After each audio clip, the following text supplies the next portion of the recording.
Hi, I'm Mo Hunt and I'm here at the Honda England Rugby Performance Centre with Allianz to speak to Joe Marchant about that tournament in the summer. We're going to talk about his preparation, his motivation and what makes him tick. How has your prep then changed mentally with the new structure and obviously the goal at the end? Has there been any differences? Obviously new coaching staff, there's a new almost lease of life for some boys, and how has it changed? Before Steve came in, I was kind of in and out a fair bit, and it's been nice to have a bit of consistency being in the squad, which I've actually really enjoyed. And a lot of my conversations with Steve have been about me getting more and more confident as a player, and for me being in an environment consistently just helps me bring out every side of me, which is also going to get the best out of me on the pitch. So it's just about working hard and enjoying what you're doing. So that's the main things with it, really. The working hard and enjoying what you're doing, is that something you ever rely on your teammates to get you through those tough sessions, or is that just a mental driver within? For me, it's a big mental driver. I just enjoy getting on with it. I think everyone, especially in this environment, loves the tough stuff, otherwise they wouldn't be here. But the fact that you can lean on anyone else if you do need that little bit is really important. And I think everyone, especially in this squad currently, has been so good with that already. Everyone's just holding their hands up and looking after each other, which is the best bit. That's what you need, isn't it, to gel as that squad and to make sure that you're in the best place going forward. Yeah.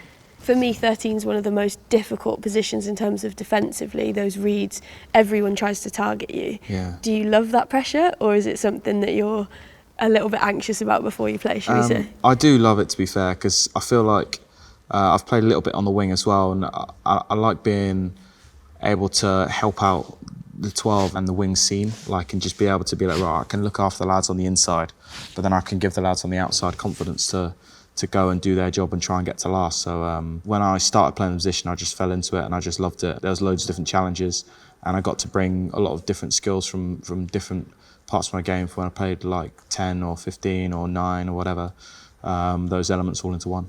Do you think it's given you a really broad understanding of the backs as well? Have you ever played 9?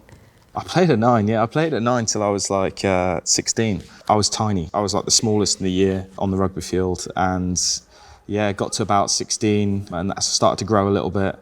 So I was in the Irish Academy as a 9, and then they weren't sure, they didn't think I was going to make it, and so I went away and came back as an outside back, or as a back in the full back line, and yeah, just loved it. To be able to own what you do is huge. In comparison to a lot of the centres, especially all the ones that are in the mix here, we're all so different. So the fact that we can learn from each other and see what each other's strengths are and everything, and try and bring it a bit into your own game, but also then look at you and think, oh, you know what, I could do that, is great, because everyone's then improving, which is great. Is it ever a case where you try and emulate what they do, or bring, like you said, little bits of their game, or is it, no, I'm just going to elevate what I do really well? Depends how good they are at it. Obviously, when you see lads obviously like Manu and Ollie who are busting the line and they're such big carries, you obviously want to be able to do that, but I don't think I could hit someone as hard as Manu can. So you have to just do things your own way. But it's one of those ones where you just got to know your skill set, you got to know what you're good at, and if you put that on the park and try and marry everything up with it, then you'll be in a good spot. Love that. So 4 years ago, if that Joe was looking at you now, what would you want them to get out of this journey? I think just to make the most of everything and do everything with a smile on your face. I think that's the big one, because the journey's obviously hard and you put yourself through a lot of stuff, but just to really take it all in, because they are great times and you make some really good relationships, and you just to experience every little bit of it and make the most out of it. Someone once told me the journey is the destination, and I think that's going to stick with me forever. But like so true, isn't it? Because they're the times that you remember the most. It's not what happens when you're out there. Generally, the games aren't probably as good as you want them to be, but this bit is the most important the stuff bit. Off the field as well, 100%. Awesome. Love that. Thank you so much.